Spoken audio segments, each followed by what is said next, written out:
Hello everyone. Once again welcome to Pro Trading Solution. In previous class we already have learned how forwards and future contracts work. Just for recap, if you think the price of underlying assets goes up, then you buy futures. Similarly, जब आपको पता होता है कि when the price of underlying assets goes down और वो कमने वाला है, then you purchase or you sell futures. So this is the long position of futures and short positions of futures. In today's class, we will learn why options were introduced, what are options, how options are different from futures, what is a call option, various scenarios of profit and loss in call options. तो चलिए start करते हैं. So first point is why were options introduced? So as discussed पहले भी मैंने बताया था कि जितने भी derivatives है this introduced on a concept called hedging. So options were also introduced because of the same concept hedging. For an example of insurance, जैसे कि आपने एक कार खरीदा है, सो क्या करोगे in order to protect it from future damage और unexpected damage, आप एक इंश्योरेंस कवर खरीद लोगे जो कि आपके कार को फ्यूचर में कुछ डैमेज हो जाता है या मेंटेनेंस में कुछ प्रॉब्लम आता है तो वो कवर कर लेता है. सिमिलरली इन एन ऑप्शन, अगर आपके पास कुछ होल्डिंग्स है, अंडरलाइन एसेट्स है एंड यू फियर कि फ्यूचर में वो डाउन चला जा सकता है, तो इन ऑर्डर टू हेज आप क्या करते हो, कॉल ऑप्शन और पुट ऑप्शन बाय करते हो जो कि आपका इंश्योरेंस की तरह काम करता है against your position. Like insurance, option contract also दो पार्टी के बीच ही होता है, buyer and a seller. But दो option introduce as hedging tools और hedging instrument originally, but still people क्या करते हैं कि वो स्पेकुलेशन के लिए यूज़ करते हैं in market. Hope you know about the speculation. Earlier class में हम लोग डिस्कस किए थे what is speculation. So in general there are two types of options, call option, put options. So in this zone जो भी होता है activity, ये call option and put option को बाय और सेल करके ही होता है. So let's understand them one by one. The first point is what is a call option. So before going for call option, let's understand what the future contracts are for the last time. Suppose there is a stock state bank of India जो कि अभी 500 में trade हो रहा है, मतलब the current market price is 500. ठीक है. यू थिंक, आपने सोचा कि मैं नेक्स्ट मंथ इसको 500 रुपीज़ में ख़रीदता हूँ. Okay, you met a person और यू फाइंड ए पर्सन और उनको आपने बोला कि let's make a contract, it is called future contract. तो कॉन्ट्रैक्ट में ऐसा है कि मैं आपसे 500 में इसको बाय करूँगा एंड दूसरा पर्सन वो रेडी हो गया. ठीक है. यहाँ पे दो पर्सपेक्टिव आता है. आपका पर्सपेक्टिव ये है कि आप सोच रहे हो कि मैं भी नेक्स्ट मंथ में ये प्राइस इंक्रीज़ हो जाए सो दैट कि ये एज़ पर द कॉन्ट्रैक्ट में इससे मैं 500 में ख़रीद सकता हूँ. एंड अगर वो इंक्रीज़ हो गया होगा लाइक 520 और 550 चल रहा होगा तो मैं एट द मार्केट में उसको बेच सकता हूँ. सेकेंड पर्सन रेडी क्यों हुआ? बिकॉज ही थिंक्स कि ये प्राइस घट सकता है सो दैट कि उसको एज़ पर द कॉन्ट्रैक्ट 500 में ख़रीदना ही पड़ेगा, जबकि मैं उसको प्रोवाइड करूँगा with a lesser price. Suppose ये प्राइस घट के 480 हो गया है और 450 हो गया है तो 450 में ख़रीद के मैं उसको 500 में अवेल करवा दूँगा. ठीक है. तो ये दो पर्सपेक्टिव के साथ फ्यूचर्स कॉन्ट्रैक्ट में दोनों एंटर करते हैं.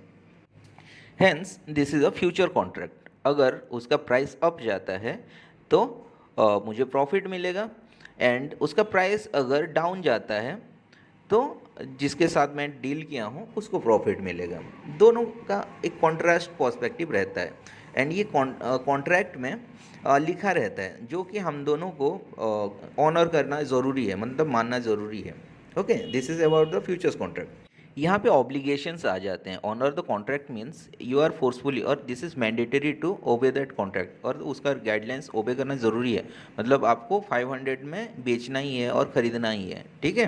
But you realize something, okay, and again you met that person. अभी आपने फिर से वो कॉन्ट्रैक्ट के बारे में रिवाइज़ किया. आपने अभी बोला, क्या बोला कि I want to buy State Bank of India next month from you at 500 rupees if I feel like doing it. ठीक है, मतलब कि मुझे लगेगा तो मैं खरीदूंगा. I may or may not buy from you, but if I want to, you have to give me the stock at 500 rupees. मतलब कि मैं अपने पास वो चॉइस रख रहा हूँ, मतलब that means I have the right कि मैं खरीद भी सकता हूँ और ना भी खरीद दूँ. ठीक है, अगर मुझे लग रहा है कि मेरे बिहाफ में प्रॉफिटेबल है तो मैं खरीद सकता हूँ, अदरवाइज नहीं. बट मैं जिसके साथ डील कर रहा हूँ उसको खाली एक ही ऑप्शन दे रहा हूँ कि you need to oblige that, आपको जैसे भी करके 500 में बेचना पड़ेगा. ठीक है, सो लेट्स सी कि आप कब बाय करोगे and when you will not. ठीक है, so you will buy if the price is above 500 next month. Okay, you will think कि मैं 500 में एज पर द कॉन्ट्रैक्ट खरीद दूंगा एंड एट मार्केट प्राइस जो 500 से अबव चल रहा है उसमें मैं बेच सकता हूँ and I will be in profit. ठीक है, and you will not buy the contract, कब नहीं खरीदोगे? If you came to know कि 500 से नीचे चल रहा है वो स्टॉक का प्राइस. ठीक है, तो उस कंडीशन में यू कांट बाय. ठीक है, क्योंकि वो मार्केट से कहीं सस्ते वैल्यू में आप खरीद सकते हो उसको. सो let's C with the example. यहाँ पे एक टेबल दिया है सम स्टैटिस्टिक कि कहाँ पे आप खरीद सकते हो, कहाँ पे नहीं खरीद सकते हो. These are the price. जहाँ पे लेसर प्राइस हो जाता है तो आप नहीं खरीद सकते बिकॉज मार्केट में चीपर वैल्यू में मिल रहा है. But all the prices given year जैसे कि 500, 1, 2, 3, 10, 20 जिससे भी हो जाता है, बढ़ जाता है, आप खरीद सकते हो एज पर द कॉन्ट्रैक्ट. सो आपका जो अगेंस्ट में जो पार्टी होगा वो रेडी क्यों होगा? क्योंकि उसको तो लग रहा है ना कि वो आपके अपने हिसाब से आप उसको खरीदोगे, बेचोगे. उसके पास क्या आएगा? क्योंकि वो सोचेगा कि लॉस मेरा, प्रॉफिट आपका.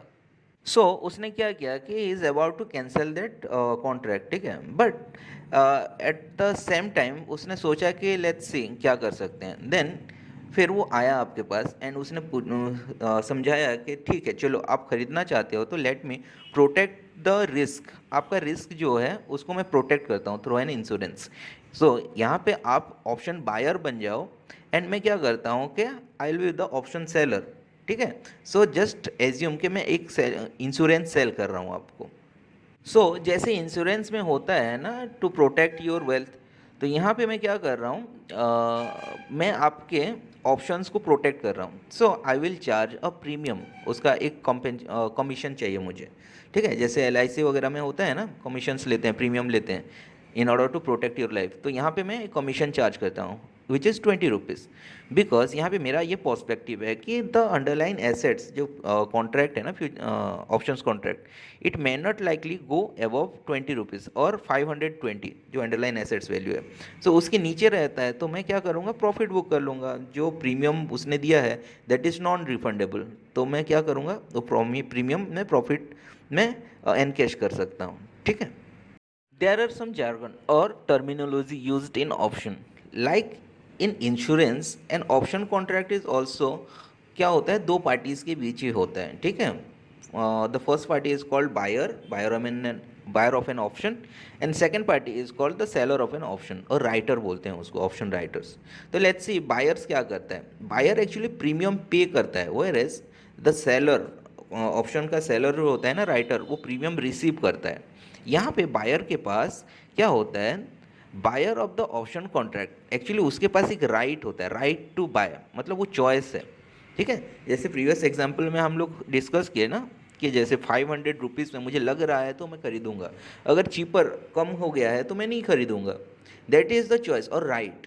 सो ठीक है, तो अगर आप खरीदते हो और नहीं खरीदते हो, वो राइट को क्या कर रहे हो, आप एग्जीक्यूट कर रहे हो, and that is called the process of exercise your right.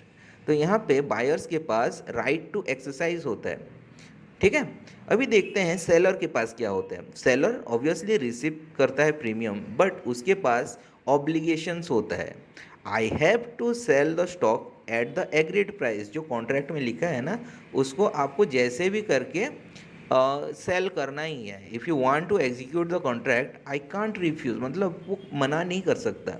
Obligation to honour the contract वो किसके बिहाफ में आता है, सेलर के बिहाफ में. जबकि बायर्स के पास चॉइस होता है, वो चाहे तो वो राइट को एक्सरसाइज कर सकता है या तो नहीं कर सकता है, उसके पास है. सो The note is, there is a note, small note between fundamental difference between futures and contract is that in futures both the buyer and seller have to honor the their deal. मतलब दोनों के पास obligation रहता है, वो जैसे भी करके compulsorily वो डील को ऑनर करना है. बट इन ऑप्शंस क्या होता है, बायर्स हैज़ द राइट और the choice, if he wants to then वो डील कर सकता है, अदरवाइज ना करे भी तो उसके ऊपर है. बट सेलर के पास वो कंपलसरी है, ही हैज़ द ऑब्लिगेशन, जैसे भी करके उसको ऑनर करना है. Next is the strike price. The strike price is the price at which you entered into the contract. जैसे दूसरे के साथ आपने कॉन्ट्रैक्ट किया है ना, eight the agreed price. In the example क्या था कि 500 रुपीज़ में आपको खरीदना है दैट SBI का stocks. So that is the contract value and the strike price pre decided in the what contract. ठीक है. नेक्स्ट आता है आपका expiry. So expiry generally every contract has a expiry, वो लाइफ लॉन्ग नहीं होता, as I already have told you in the future section, future class में. तो यहाँ पे भी एक एक्सपायरी होता है, same as last Thursday of every month. ठीक है. Next is the premium. Premium is paid at the starting of the deal. जो आपका सेलर है उसने डिसाइड किया है ना प्रीमियम, बिकॉज वो बोल रहा है कि this is my condition in order to provide you insurance for your investment. तो यहाँ पे वो प्रीमियम चार्ज कर रहा है. सो हम लोगों को एक कॉन्ट्रैक्ट लेने के लिए प्रीमियम पे करना पड़ेगा to the seller, okay, the writer को. That is the premium. Now let's check out और let's see the 3 scenarios of profit and loss here. ठीक है. Strike price is 500 rupees as discussed. Premium paid is 20 rupees. Suppose State bank of India का price बढ़ जाता है up to 510. ठीक है. So as a option buyer आप क्या करते हो, जो 500 में डील हुआ था उसमें आप खरीद देते हो एंड करेंट मार्केट प्राइस जो 510 है उसमें बेच देते हो. The transaction takes place like that. तो 510 में अगर बेच देते हो तो इफ़ यू थिंक कि आपको 10 रुपये का प्रॉफिट हो रहा है, बट इट्स नॉट, बिकॉज आपने ऑलरेडी 20 रुपीज़ का प्रीमियम पे कर लिया है. ठीक है. तो यहाँ पे आपका क्या होता है, लॉस हो जाता है. ठीक है. 20 माइनस 10 दैट इज़ 10 रुपीज़ का लॉस यहाँ पे बियर कर रहे हो आप. आइए देखते हैं ऑप्शन सेलर का क्या सीन है यहाँ पे. ठीक है. So as per the contract वो क्या करेगा कि 500 का वर्थ का स्टॉक्स आपको बेच देगा, जबकि मार्केट में वो अवेलेबल है 510 में. सो 510 में वो क्या करेगा, परचेज करेगा एंड 500 में आपको बेच देगा, वो सेल कर देगा. ओके. सो उसको क्या होगा, लॉस होगा ना 10 रुपीज़ का, क्योंकि हायर प्राइस में वो खरीदा है 510 में और आपको बेच रहा है 500 में, 10 रुपीज़ का लॉस. बट एक्चुअली उसका लॉस नहीं होगा 10 रुपीज़, बिकॉज वो ऑलरेडी जब वो कॉन्ट्रैक्ट में एंटर किया था ना उसमें 20 रुपीज़ का प्रीमियम ले लिया था. सो यहाँ पे क्या करता है, वो 10 रुपीज़ पे कर देगा, बट वो 20 रुपीज़ ऑलरेडी रिसीव किया था. सो 20 माइनस 10 दैट इज़ 10 रुपीज़ उसका प्रॉफिट है यहाँ पे. देन नेक्स्ट सिनेरियो में देखते हैं कि State bank of India SBI उसका स्टॉक्स बढ़ जाता है 520. अभी क्या कर रहे हो, एज पर द कॉन्ट्रैक्ट आप 500 में उसको बाय कर रहे हो, वेयर एज मार्केट में 520 चल रहा है.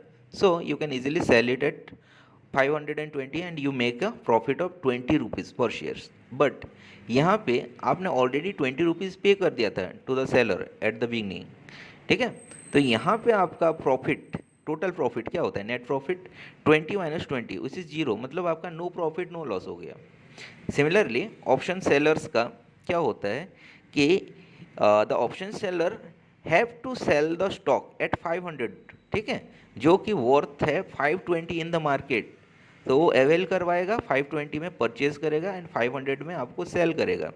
So it seems like he will make a loss of 20 rupees, right. But ऐसा नहीं है, बिकॉज जब स्टार्टिंग में एग्रीमेंट हुआ था उसने ऑलरेडी प्रीमियम रिसीव कर लिया था 20 rupees. Hence the loss 20 rupees वहाँ पे क्या हो जाएगा, प्लस एंड माइनस होके 0 हो जाएगा.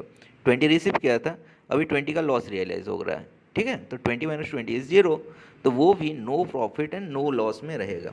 अभी थर्ड सिचुएशन देखते हैं कि स्टेट बैंक ऑफ इंडिया का प्राइस बढ़ के 530 हो गया है.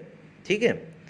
सो ऑप्शन बायर्स का प्रॉफिट कैसे होगा यहाँ पे, एज पर द कॉन्ट्रैक्ट वो 500 में उसको खरीद लेता है and at current market price जो 530 में चल रहा है उसको सेल करके वो 30 रुपीज़ का प्रॉफिट ले लेता है.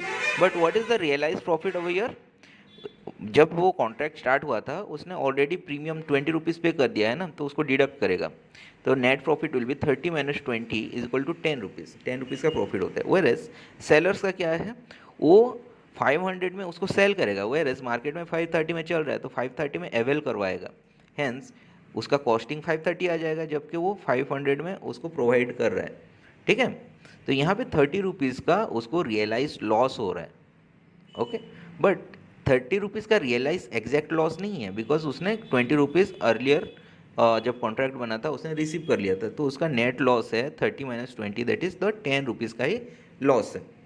सो यहाँ से दो चीज़ समझ में आता है कि if you want to make profit at expiry, आपका स्टॉक्स क्या होना चाहिए कि इट शुड मूव और move above the strike price by more than the premium you paid. मतलब जो स्ट्राइक प्राइस आपने एंट्री किया था ना एग्रीमेंट में, उससे एडिशनल आपका प्रीमियम प्लस होके वो स्टॉक्स मूव करना होगा, तभी वो एक्सपायरी में आपका प्रॉफिट होगा।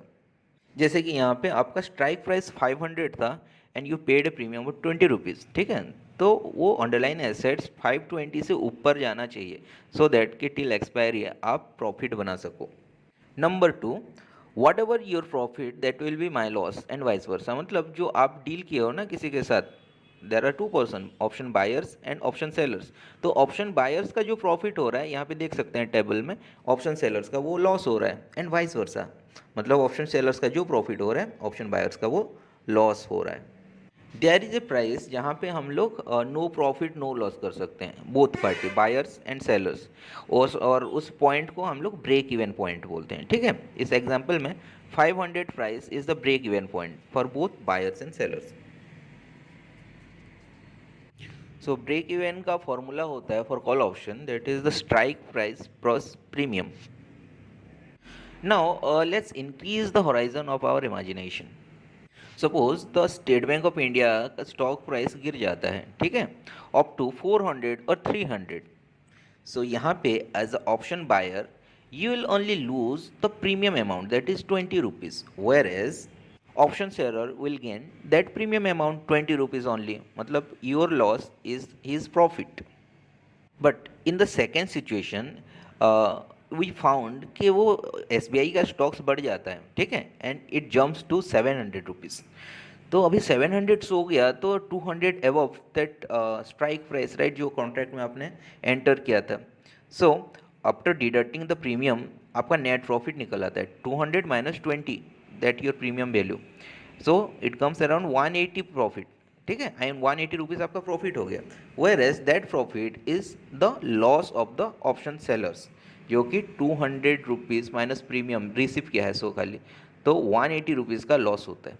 तो इससे एक कंक्लूजन में हम लोग पहुंचते हैं that the option buyer has limited loss, whereas उसका प्रॉफिट पोटेंशियल अनलिमिटेड है। यहाँ पे जैसे कि 180 प्रॉफिट हो गया ना, ठीक है। Similarly, the option writer or option seller has the limited profit, that premium amount only, but उसका loss risk बहुत ज़्यादा है, ठीक है, that is unlimited.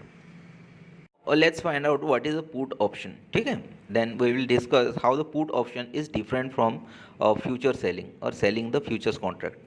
Okay, then further वो डिफरेंट सीनेरियोज भी डिस्कस कर लेंगे, जैसे अभी किए थे ना टेबल फॉर्म में आपका प्रॉफिट एंड लॉस का, तो पुट ऑप्शन में कैसे प्रॉफिट एंड लॉस होता है वो भी डिस्कस करेंगे। So let's start with what is a put option.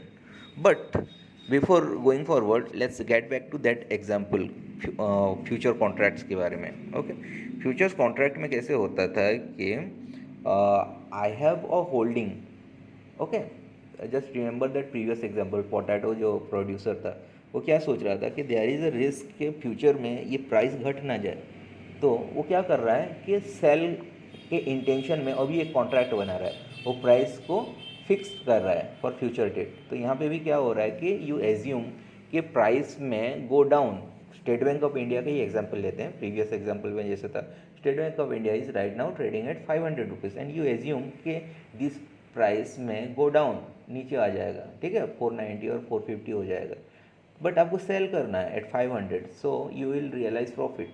ठीक है, तो यू फाउंड अ पर्सन और उसके साथ डील करते हैं कि I will sell this underline asset which is State bank of India at 500 in next month. ठीक है, जो कॉन्ट्रैक्ट डेट है, एंड दूसरा पर्सन रेडी हो जाता है। अभी आप दोनों का पर्सपेक्टिव कॉन्ट्रास्ट है, मतलब ऑपोजिट है, that's why you came in to that contract और रेडी हो जाते हो, एग्रीड होते हो। ओके, आप सोच रहे हो कि प्राइस में गो डाउन एंड दूसरा सोच रहा है कि प्राइस में likely go up so that I will be in profit. तो प्राइस अगर नीचे चला जाता है फर्स्ट कंडीशन में तो आप प्रॉफिट में रहते हो और दूसरा नुकसान में रहता है। एंड ऑन द कॉन्ट्रेरी अगर प्राइस अप चला जाता है तो दूसरा प्रॉफिट में रहता है एंड आप नुकसान में रहते हो, ठीक है, that will be your loss. So this is the futures contract where you are in short position. Okay, अभी वॉट एवर द सिचुएशन में अभी जो डिस्कस किए थे ना कि प्राइस में गो डाउन और अप, आपका लॉस हो या प्रॉफिट हो, जो दो पार्टीज़ हैं ना, वो ये कॉन्ट्रैक्ट को ऑनर करना ज़रूरी है। मतलब दोनों के पास क्या है, ऑब्लिगेशंस है, you must obey the rules और गाइडलाइंस ऑफ द कॉन्ट्रैक्ट, जो कंडीशंस हैं वहाँ पे। But you have a second thought and you again met that person and revise the contract। आपने कहा कि I will sell SBI next one to you at 500 rupees if I feel like doing it, मतलब मुझे लगेगा तो, ठीक है, I may or may not sell to you but if I want to then you have to buy the stocks at as per the contract, जो 500 rupees में है, आपको बाय करना पड़ेगा। So let's see at what condition आप sell करोगे and in which situation आप sell नहीं करोगे, ठीक है। If the price is above 500 आप क्या करोगे, you will not sell because market में आप सेल कर सकते हो। If the price is below 500 then you will definitely sell, ठीक है। यहाँ पे टेबल में है कि वट एवर द प्राइस, जैसे कि 501, 510, 520 है, तो ऑल द कंडीशंस आप क्या करोगे, no you can sell in the market at higher price, right, तो आप वहाँ पे सेल नहीं करोगे। सेकेंडली, अगर price goes below 500 that is 499 और 98, 490, 480, 70 हो जाता है, तो yes you can sell as per the contract, ठीक है। सो जो काउंटर पार्टी है क्या सोच रहा है कि अभी मैं तो बेवकूफ़ बन गया कि आपका प्रॉफिट एंड मेरा लॉस। सो ऑब्वियसली वो कैंसिल करने ही वाला था, but he has also got a second thought, ठीक है। हियर ही सेड कि चलो मैं रेडी हो जाता हूँ, okay, so I am ready to protect your investment, जो भी है आपका कॉन्ट्रैक्ट उसको मैं इंश्योर करता हूँ, ठीक है। सो यहाँ पे आप ऑप्शन बायर बन जाओ, पुट ऑप्शन जो भी है आप बायर बन जाओ एंड मैं ऑप्शन सेलर बन जाता हूँ, सेलिंग एंड इंश्योरेंस, ठीक है। तो बीइंग ए इंश्योरेंस सेल कर रहा हूँ मैं, तो मैं क्या रिसीव करूँगा, प्रीमियम, आपको प्रीमियम देना पड़ेगा, ठीक है। जैसे कि LIC वगैरह को आप प्रीमियम देते हो ना, तो वैसे ही in order to protect your position और जो कॉन्ट्रैक्ट है रिस्क को मैं इंश्योर कर रहा हूँ, so I receive a premium. सो उसने क्या किया कि यहाँ पे 20 रुपीज़ चार्ज कर दिया एज प्रीमियम, बिकॉज उसको लग रहा है कि प्राइस में नॉट गो बिलो 480 रुपीज़, अगर 480 तक भी कम हो जाता है then I will make profit, ठीक है। Now there are few jargon, option jargon, या जैसे कि कॉल्स में था ना, यहाँ पे भी है कुछ। तो first one is the buyer of the contract, put option contract, ठीक है। वो क्या करता है, वो प्रीमियम पे करता है एंड उसके पास क्या होता है, by paying the premium buyer of the put option contract has the right to sell the shares, मतलब जो कॉन्ट्रैक्ट में मेंशन है ना उसके पास राइट है कि उसको सेल कर सकता है और उसको ना भी कर सके, मना भी कर सकता है, ठीक है, जैसे उसके पास चॉइस आ गया। Secondly, you have an option to take the deal or not, वही है चॉइस ना उसका, वो शायद कर सके और ना कर सके, अगर करा तो उसको एक्सरसाइज द ऑप्शन बोलते हैं, उसका राइट को एक्सरसाइज कर दिया, या तो फिर ऐसे ही छोड़ दिया, मतलब एक्सरसाइज किया भी ना। The important point to note here is the fundamental difference between futures and option is that futures में क्या होता है कि buyers and sellers दोनों को क्या करना पड़ेगा, वो डील को ऑनर करना पड़ेगा, they have the obligations both party, ठीक है। बट ऑप्शंस में the buyer of the option contract has the right और the choice but the seller has the obligation, खाली एक पार्टी के पास ऑब्लिगेशन रहता है, बट यहाँ पे बायर्स के पास चॉइस रहता है कि वो डील को ऑनर करें या तो ऐसे ही छोड़ दें। अगर ऑनर करता है then it is called exercise, ठीक है, और ऐसे ही छोड़ दिया तो उसको कुछ नहीं बोलते। Second one is the seller of the contract, ठीक है। तो सेलर ऑफ द कॉन्ट्रैक्ट क्या करता है, प्रीमियम रिसीव करता है, जो आप प्रीमियम पे करते हो ना वो रिसीव करता है, हैंस उसके पास जैसे बताया कि ऑब्लिगेशन आ जाता है, obligation to honour the contract.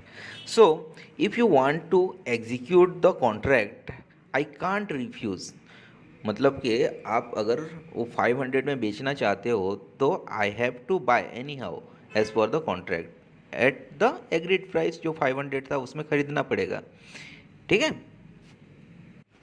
Number 3 is the strike price. Strike price जो है, जो आपने ने कॉन्ट्रैक्ट किया था, here in this example 500 is the strike price, जहाँ पे आपने खरीदना उसको बेचना चाहते हो, you want to sell the shares at 500 rupees, so 500 is the strike price here. Next is the expiry, like as discussed in previous example, कि expiry वो लास्ट थर्सडे में होता है, okay. It is applicable for every contract, ठीक है। खाली index के condition में थोड़ा अलग होता है, वीकली कॉन्ट्रैक्ट होता है, बट मंथली कॉन्ट्रैक्ट होता है, लास्ट थर्सडे को ही वो एक्सपायरी हो जाता है। Number four is the expiry and next number 5 is the premium, ठीक है। प्रीमियम होता है जो आप रिसीव करते हो being a seller of the contract, ठीक है। At the beginning of the starting of the deal जो पे किया जाता है by the buyer, option buyer, उसको हम लोग प्रीमियम बोलते हैं। Now let's see what are the 3 scenarios, like call option में हम लोग डिस्कस किए थे। देखते हैं प्रॉफिट एंड लॉस कैसे होता है। लेट्स कंसिडर कि strike price is 500 rupees where you paid a premium of 20 rupees for this option contract, ठीक है। So in the first condition क्या होता है कि नेक्स्ट मंथ आपका स्टेट बैंक ऑफ इंडिया का प्राइस घट के 490 हो जाता है, ओके, इट रिड्यूसेस टू 490। तो यहाँ पे बीइंग ऑप्शन बायर्स आपका प्रॉफिट एंड लॉस कैसे होगा, you can by the shares from the market eight 400 rupees, जो कम गया है एट प्रेजेंट कंडीशन में, उसमें खरीद के you can sell it at 500 rupees as per the contract, ठीक है। कॉन्ट्रैक्ट में मेंशन किया गया है ना कि you have the right to sell at 500 rupees, तो फेयर कम वैल्यू में मिल रहा है मार्केट में, कम वैल्यू में खरीदो एंड 500 रुपीज़ में बेचो, ठीक है। तो that difference is your profit as per your thinking, कि आप जैसे सोच रहे हो कि आपका प्रॉफिट हो गया है, but you already have paid 20 rupees eight the beginning of that contract, ठीक है। तो यहाँ पे आपको लग रहा है कि 10 रुपीज़ आपको रियलाइज गेन हो रहा है, बट जब डिडक्ट करोगे 20 रुपीज़ से तो आपका एक्चुअल कॉस्टिंग 20 रुपीज़ है यहाँ पे। तो यहाँ पे 20 minus 10 that is 10 rupees loss कर रहे हो एक्चुअली, ठीक है, जो कि ऑप्शन सेलर का प्रॉफिट है। यहाँ पे क्या हो रहा है कि ऑप्शन सेलर खरीद रहा है स्टॉक्स कितने में, 500 में, जो कॉन्ट्रैक्ट में आपको खरीदना पड़ेगा ना। So option seller is oblige to buy, तो 500 में खरीद रहा है, जबकि मार्केट में वो 490 का वर्थ है।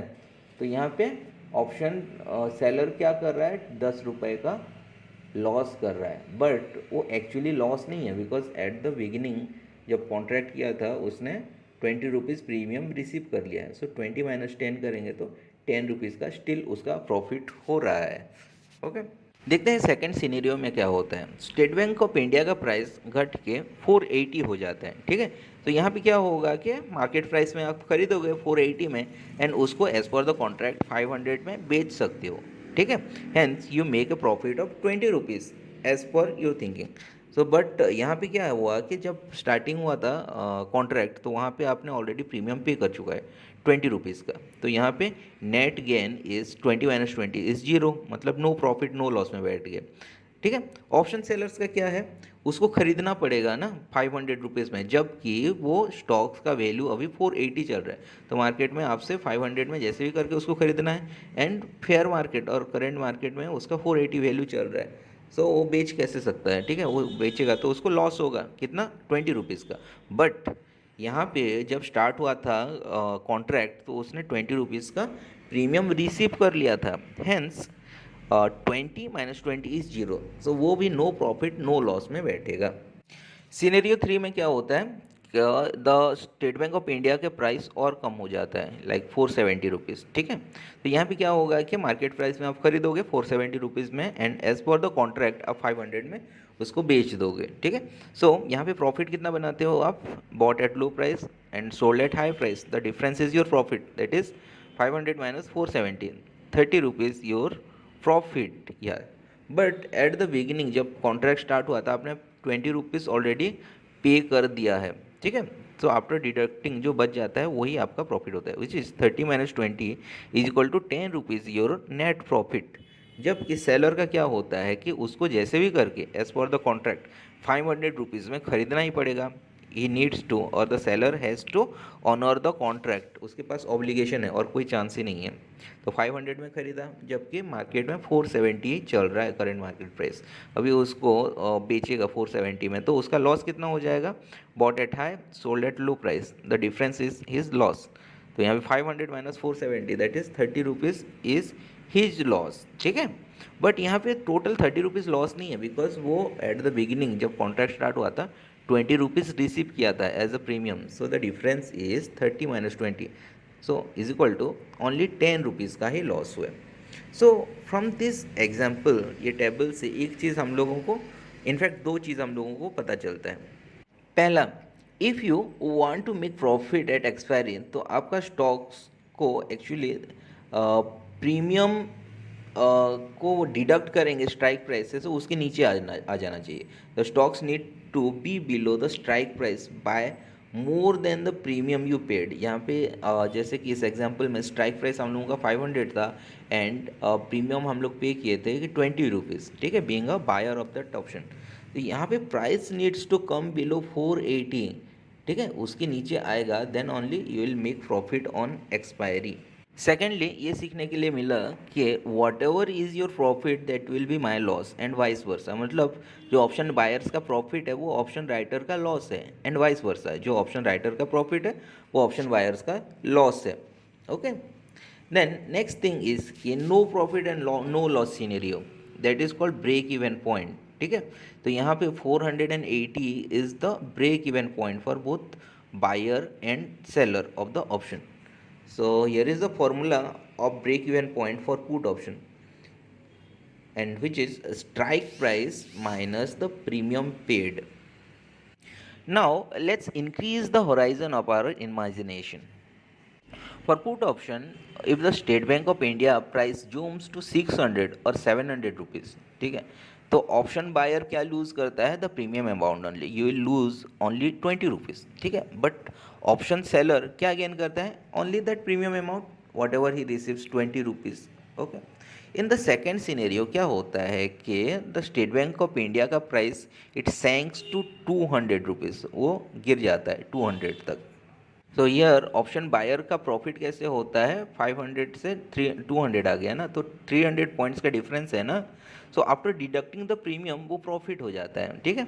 300 minus 20 that is 280 is the profit, and which is the loss of the option seller, जैसे हम लोग डिस्कस किए थे, दैट इज 300 माइनस 20 और 280 is the loss of the option seller.